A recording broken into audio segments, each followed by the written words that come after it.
হিন্দুদের মন্দিরে ভাঙছে, হিন্দুদের বাড়িঘর জ্বালাই দিচ্ছে, পড়ে দিচ্ছে, এই ধরনের অত্যাচার। এগুলো ভাষায় বলে প্রকাশ করা যাবে না। 13.5% থেকে কমতে কমতে বাংলাদেশে সংখ্যালঘু সম্প্রদায় অর্থাৎ হিন্দুর সংখ্যা এসে দাঁড়িয়েছে মাত্র 8%। হাসিনা দেশ ছাড়ার পর আওয়ামী লীগের নেতাকর্মী এবং সংখ্যালঘু হিন্দু সম্প্রদায়ের ওপর হামলার একের পর এক ঘটনা ঘটতে শুরু করেছে। অত্যাচার সহ্য করতে না পেরে কোনো ক্রমে প্রাণ বাঁচিয়ে এপার বাংলায় এসে আশ্রয় নিয়েছেন বাংলাদেশের সাতক্ষীরার বাসিন্দা দেবদাস মণ্ডল। এখন তো আমাদের এখানে জানমাল নিয়ে বেঁচে থাকা একটা দায়, যেহেতু আমরা ওদেশে আওয়ামী লীগের রাজনীতি করছি, আমাদের থাকার মতো এই মুহূর্তে কোনো পরিস্থিতি নেই, এই জন্য আমাদের বাধ্য হয়ে আশ্রয় নিতে হয়েছে। প্রাণ রক্ষা করতে এই দেশে পালিয়ে এক প্রকার বলা যায় যে জীবন বাঁচানোর তাগিদে চলে আসছে। বাংলাদেশের দৈনিক প্রথম আলো সূত্রে খবর, সোমবার শেখ হাসিনার দেশ ত্যাগের পর থেকেই বিভিন্ন জায়গায় আক্রমণ, হামলা, লুটপাট চলেছে হিন্দুদের ওপর। মেহেরপুরে এক আওয়ামী লীগ নেতা সহ হিন্দুদের 9টি বাড়িতে হামলার ঘটনা ঘটেছে। মেহেরপুরে অগ্নিসংযোগ করা হয় ইসকনের জগন্নাথ মন্দিরে। চট্টগ্রামে একটি মন্দিরে আগুন লাগানোর ছবি সামনে এসেছে। সেখানে সংখ্যালঘু হিন্দু মালিকানাধীন শপিং মল থেকে চলে অবাধে লুটপাট, যে যেমন পেরেছে বিভিন্ন মালপত্র নিয়ে পালিয়ে যেতে দেখা যায়। বাংলাদেশে একাধিক জায়গায় মন্দিরে আগুন ধরিয়ে দেওয়ার ছবি সামনে এসেছে। বাদ যায়নি রাজধানী ঢাকাও, সেখানেও একাধিক হিন্দু পরিবারের বাড়িঘর ভাঙচুর করে লুটপাট চালানো হয়েছে।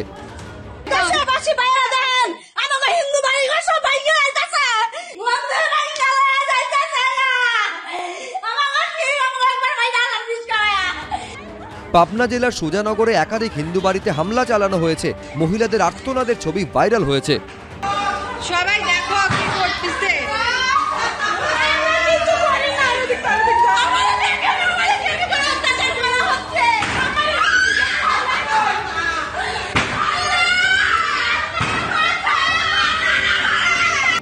ভাইরাল হয়েছে বাংলাদেশের বাসিন্দা এই মহিলার আর্তনাদ।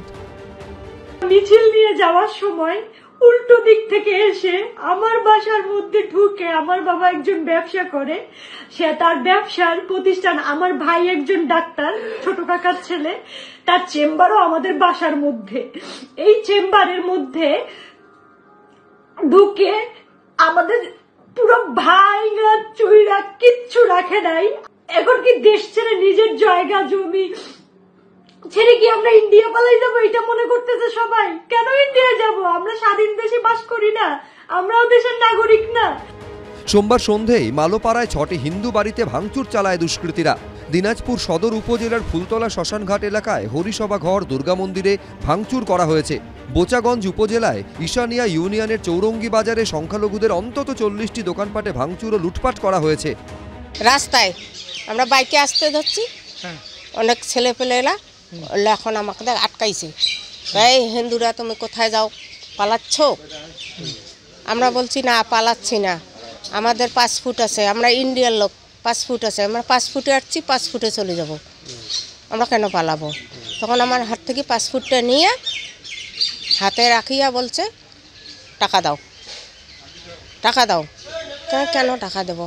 না কথা বলবেন, পাসপোর্ট পুড়ি দেবো। এখন আমি কি করলাম, পাসপোর্টটা বাঁচার জন্য আমি টাকা দিলাম, 1000 টাকা। বাংলাদেশের একজন হিন্দু নাগরিক হিসাবে আমার একটাই অনুরোধ, যারাই আসুক, যারাই আসবে, আমরা কেন অ্যাসাল্টেড।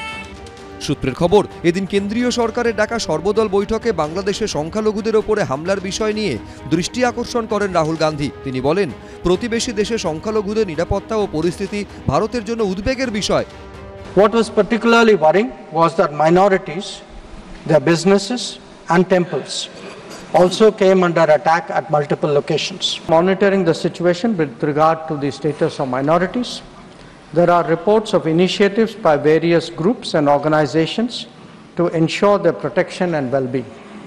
We welcome that, but will naturally remain deeply concerned till law and order is visibly restored.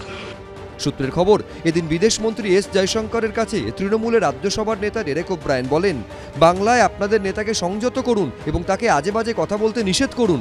এদিকে এদিনই বাংলাদেশে মন্দিরের ওপরে হামলার ঘটনা প্রসঙ্গে দিল্লিতে অমিত শাহকে জানান শুভেন্দু অধিকারী। বাংলাদেশের হিন্দু এবং হিন্দু টেম্পল মন্দিরগুলোর বিষয়ে যেন ভারত সরকার একটু নজর দেয়, দৃষ্টি রাখে।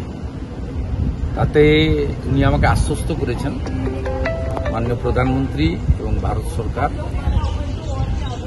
সামগ্রিকভাবে স্বরাষ্ট্র দপ্তর, পররাষ্ট্র দপ্তর তারা এই বিষয়ে ইতিমধ্যে উদ্যোগ নিয়েছেন। বাংলাদেশে নৈরাজ্য ও সংখ্যালঘু সম্প্রদায়ের উপর অত্যাচার নিয়ে চিন্তিত আন্তর্জাতিক মহল। ব্রিটেনের বিদেশ সচিব ডেভিড ল্যামি বাংলাদেশে সংখ্যালঘু সম্প্রদায়ের উপর হামলার ঘটনায় গভীর উদ্বেগ প্রকাশ করেছেন। এই হিংসা বন্ধে সবাইকে একসঙ্গে এগিয়ে আসার আহ্বান জানিয়েছেন তিনি। ঢাকায় ইউরোপীয় ইউনিয়নের মিশনগুলির রাষ্ট্রদূতেরা সংখ্যালঘু ও ক্ষুদ্র জাতিগোষ্ঠীর উপাসনালয় ও লোকজনের উপর হামলার খবরে গভীর উদ্বেগ প্রকাশ করেছেন। অন্যদিকে সংখ্যালঘু সম্প্রদায়ের ওপর হিংসা ও হামলা বন্ধের আহ্বান জানিয়ে ছাত্র আন্দোলনের অন্যতম সমন্বয়ক সার্জিস আলম বলেছেন, বিভিন্ন ধর্মাবলম্বীদের বাড়িতে ধর্মীয় উপাসনালয়ে হামলা হচ্ছে, ভিন্ন রাজনৈতিক মতাদর্শের যারা রয়েছেন তাদের বাড়িতেও হামলা হচ্ছে, এটা সমর্থন করি না। সম্প্রীতির ছবি দেখা গিয়েছে বাংলাদেশের গাজীপুরে, সেখানে বিভিন্ন মন্দিরে পাহারা দিচ্ছেন ইসলামী আন্দোলন বাংলাদেশের সদস্যরা। বিজেন্দ্র সিংহ, সমীরণ পাল, শুভেন্দু ভট্টাচার্য, এবিপি আনন্দ।